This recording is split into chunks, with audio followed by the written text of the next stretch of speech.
upon a time, you as an employer had employees. They were working for you and maybe doing fine per your assessment. And then you had another set of wannabe employees who came up to you and made a strong case, kept begging you, kept appealing to you, kept trying on you to give them the job of your present employee at the time, sack him or her or them, and give them the job. They tried for the first time, it didn't work. They tried for the second time, it didn't work. On the third occasion, you decided to have mercy on them and to, as they say in Akan, submission. Try them and see.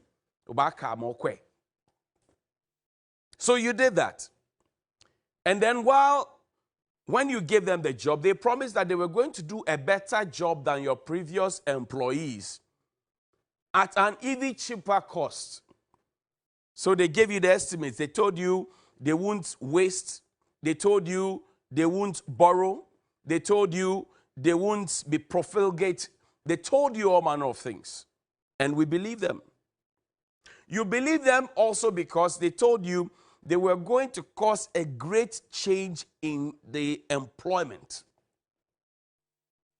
Then they gave you a timeline that you both agreed on. 4 years timeline. Then you kept asking questions as to how the project was going, and they kept telling you all the niceties and kept giving you all the accolades and everything else. You accepted it. You trusted them because along the way and at every turn, they would give you an indication of what track record and past glory they have had. Now, the timeline for the contract that you gave them expires. Naturally, you as the employer are supposed to go and check how the job you gave to these people who begged you for the first time, the second time, the third time, until they got your attention and actually got your endorsement to do the work that they had so passionately been aiming at doing. So passionately been aiming at doing. Eventually, when the contract tenure expired, we are expecting them to come to you to be the one to assess them. But no. They organized their own exam. They wrote their own questions. They supervised their own exam. They marked their own scripts. And then they gave themselves a pass mark. Have you heard some before? That a student goes to school, he's done with his school, and like we're going to be having the standardized test for the children now. The children who are in class 4 or primary 4, after completing the full year of work, will now decide that they will set their own questions, organize their own exams, supervise their own exams, mark their own scripts, and give themselves a pass mark. That was what the people who begged you for once, twice, and thrice and told you to submission, that was what they did in the name of results fair and delivery.gov.gh and delivery tracker. They give themselves 78 marks. At some point, another person says 72 marks, and then another person says 74 marks. Those of us who gave the job, we didn't award any pass mark. Now, the people are saying, okay, you have given yourself 78 marks, but are you able to show me, for example, that in this corner, in this sector, this is what marks you awarded yourself. In this sector, this is what marks. So show working. Show me your scorecard. They say you are stupid. You are dunderhead. You don't think. The same people who begged you for the job, they say you're stupid, you're dunderhead. You don't think. But you see, the interesting thing is that Ghana was born or birthed in 1957. We have seen Nkrumah, We have seen Edward Akufo-Addo, we have seen K. Buzia, we have seen the military regimes, Champon, Ankara, Kotoka. We have seen all of those people. We have seen Dr. Hela Liman. Calm down now. We have seen Jerry Rawlings. We have seen J. Kufuor. We have seen Atta Mills. We have seen John Mahama. And we have seen Nanado. Tell me, for those of you who are older than 60, 70, those of you who are beyond 50, those of you who are beyond 40, who are students of history, whatever it is, tell me which of the governments since 1957 in this country has decided that after they have finished their work, they will be the ones to award themselves the marks. Tell me which of the governments. And yet, they won't see it though. They won't see it. But if you come asking for questions, or you come asking questions, then the insults will start flowing, the attacks will start flowing. Attacks will start flowing. We will not stop asking the questions. And you know why? It is like the proverbial Adam and God encounter in the Garden of Eden.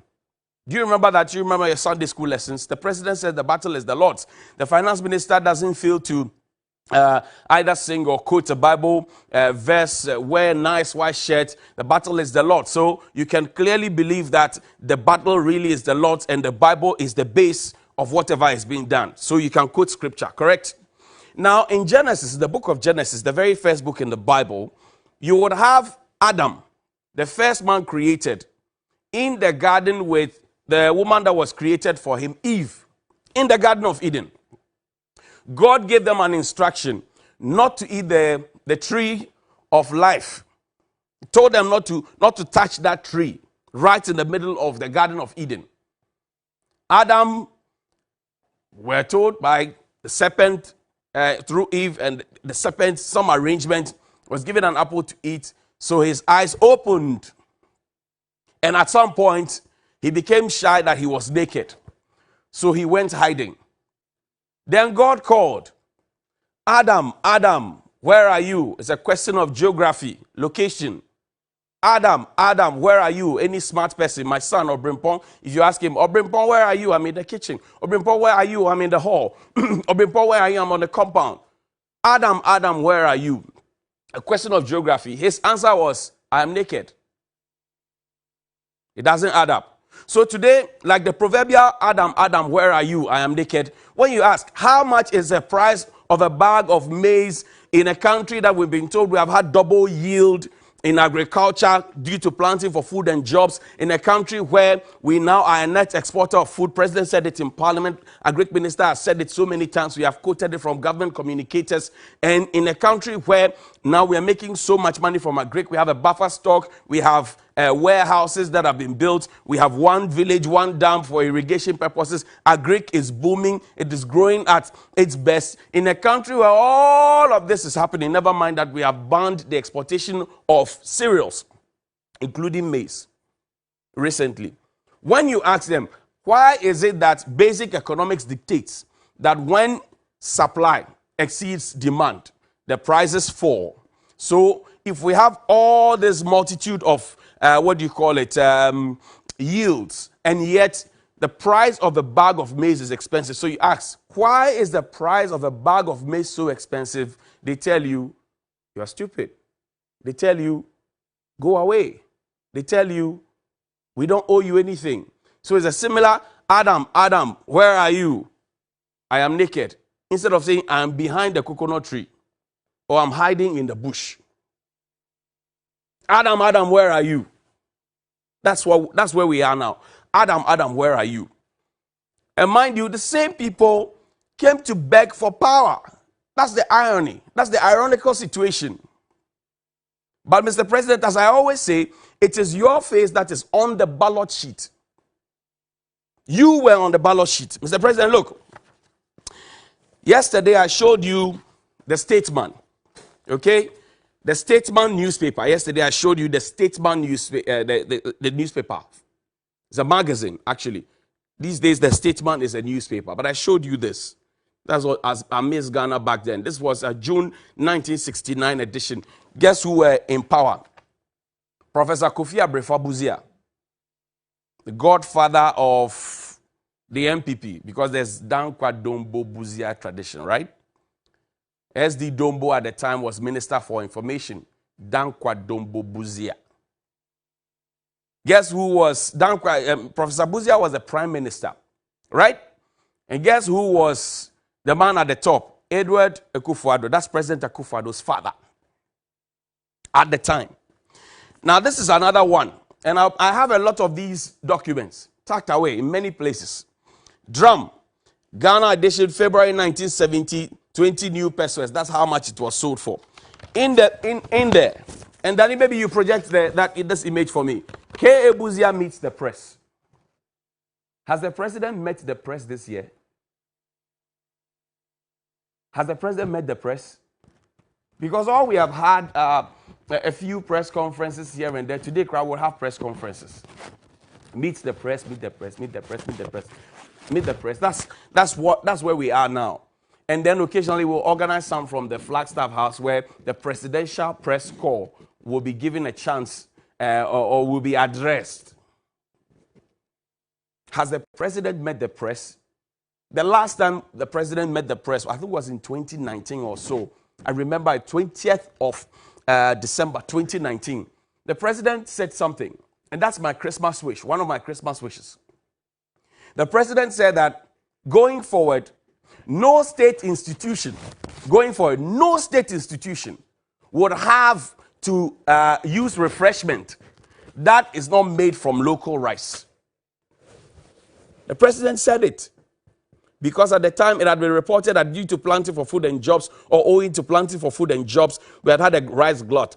Well, that thought will be discarded by Edward Kariwe and the rest who work in that sector, because they say Avinash didn't buy the rice that year.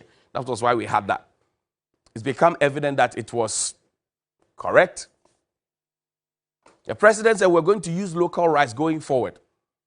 Does the president eat local rice for lunch? Question for the gods.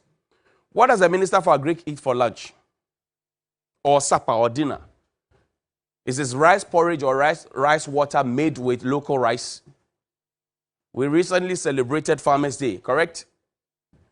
So Adam, where are you? We expect to be told, I am behind the coconut tree. I am in the middle of the garden. And not to be told, Adam, where are you? You say, I am naked. The two answers, the question and the answer doesn't correlate. Now, if you are a teacher, I'll come to you in a second. If you are a teacher, I'll come to you in a second.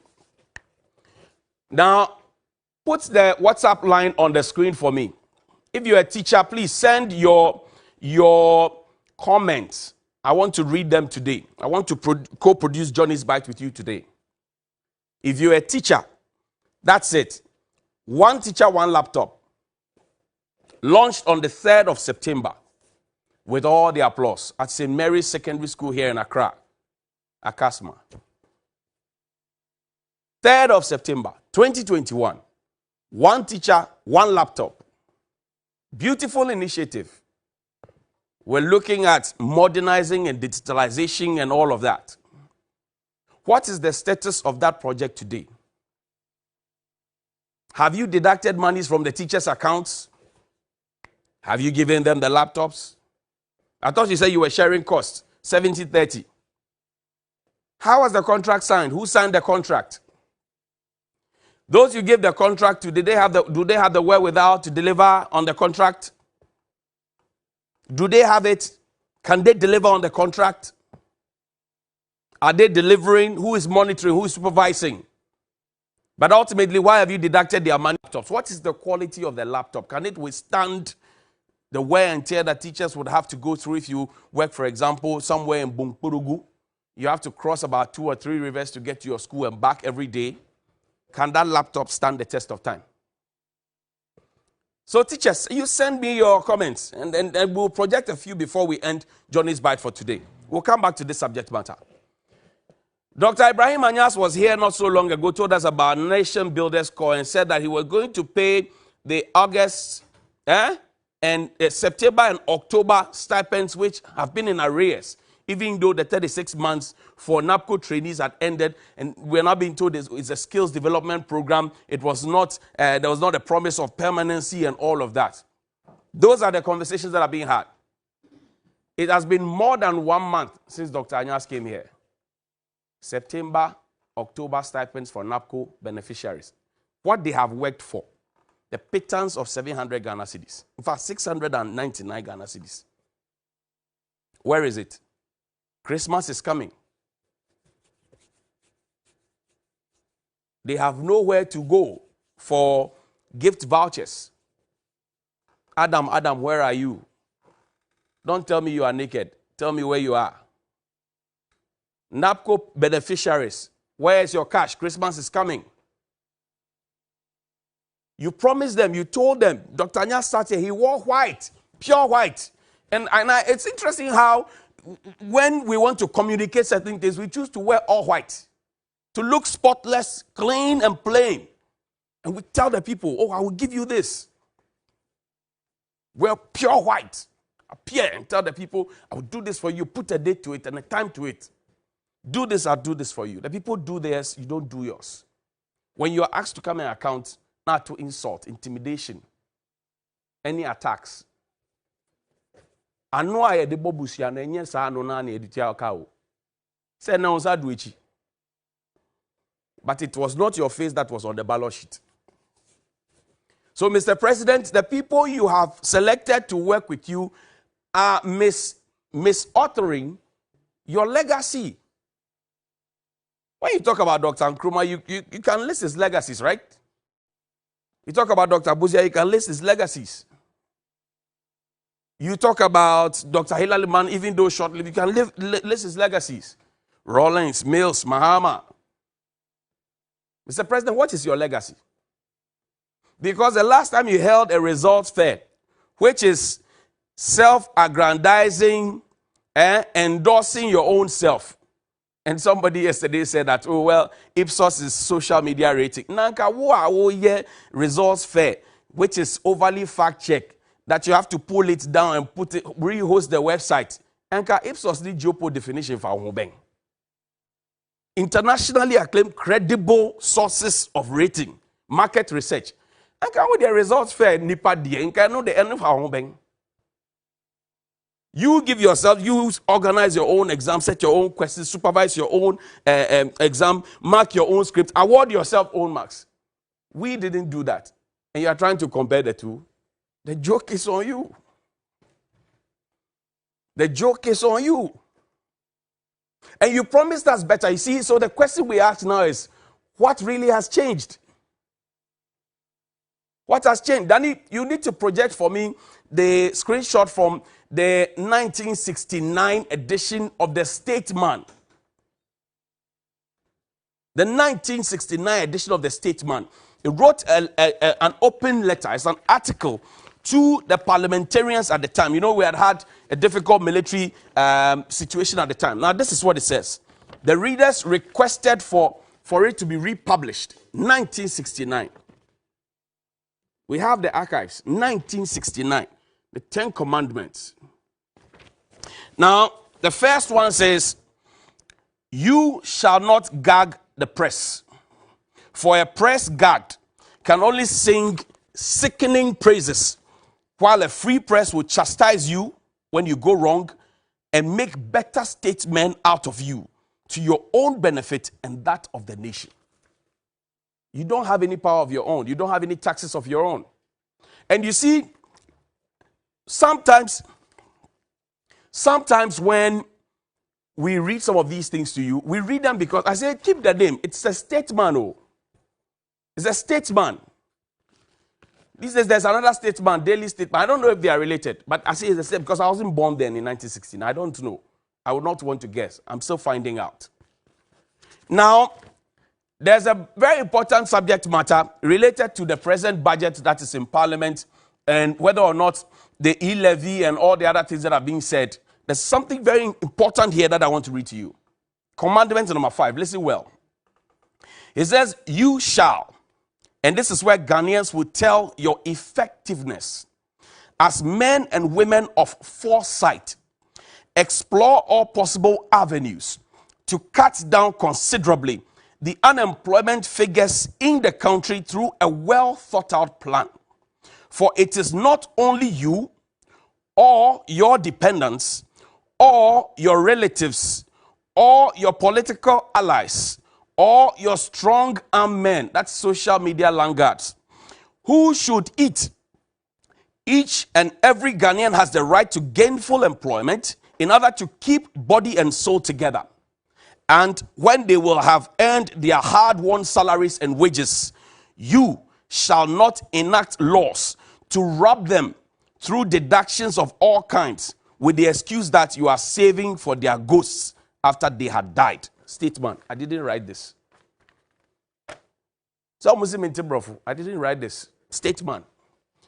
Now let me turn my attention quickly to union heads in this country.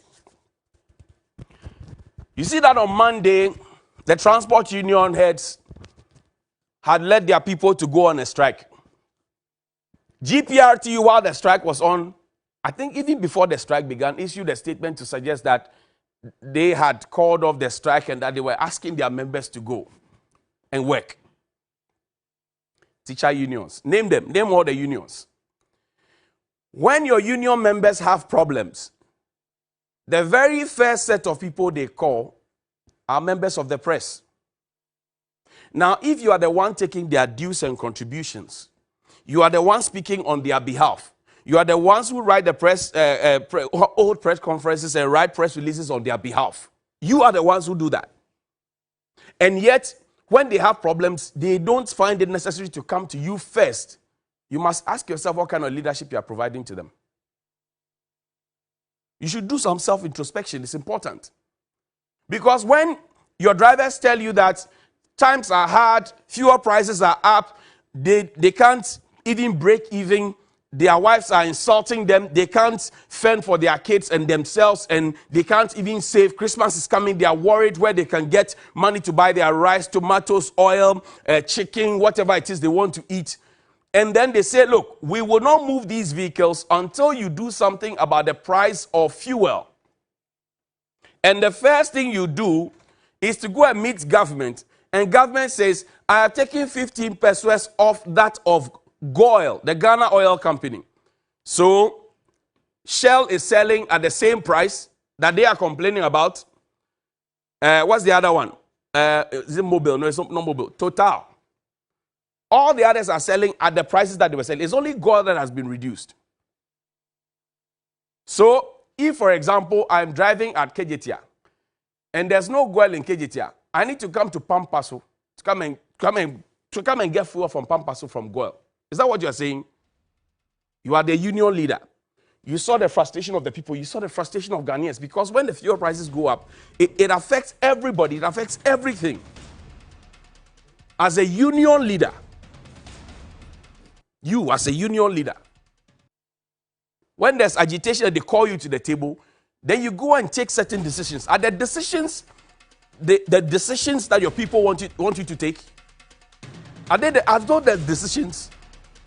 And for those of you who think that, oh, this is just some trotro drivers making those arguments, when the fuel price reduces, it reduces for all of us. Because when you go to buy the fuel at the pump, they won't ask you whether you're a trotro driver or a taxi driver. So if you're a union leader in this country, from teacher unions to whatever it is, do some self-introspection, because when your people have problems, they call some of us, and whether you call to warn us or tell us whatever it is that's on your mind, we don't care. We will continue to ask the questions they have asked us to ask you. Tomorrow, we'll talk extensively about one teacher, one laptop. And the comments, I've seen that you are sending comments. Thank you very much. Thank you very, very much.